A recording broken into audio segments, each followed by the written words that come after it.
আজকে তোমাদের সাথে শেয়ার করবো ব্যাঙ্গালোরে একটা ভেজিটেরিয়ান রেস্টুরেন্ট ফুডে গিয়ে কি কি খেলাম। প্রথমেই ছিল একটা ওয়েলকাম ড্রিঙ্ক, যেটা একটা বাস্কেটের মধ্যে দেওয়া ছিল, একটা ভাঙা ডিমের মধ্যে একটা ড্রিঙ্ক ছিল, কোকোনাট মিল্ক, আর তার সাথে ছিল হচ্ছে ম্যাঙ্গো।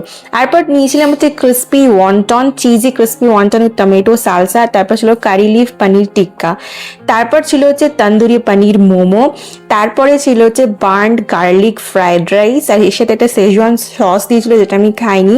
তারপর ছিল হচ্ছে মিক্সড ভেজিটেবল বিরিয়ানি। তারপর ছিল হচ্ছে একটা ড্রিঙ্ক যেটার নাম আমি একদম ভুলে গেছি, ব্লু কালারের, ভীষণ ভালো ছিল খেতে এটা।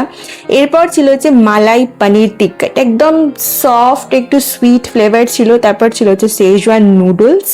আর তারপরে ছিল হচ্ছে দু রকমের ডেজার্ট, দুটোই চকলেটি ডেজার্ট ছিল।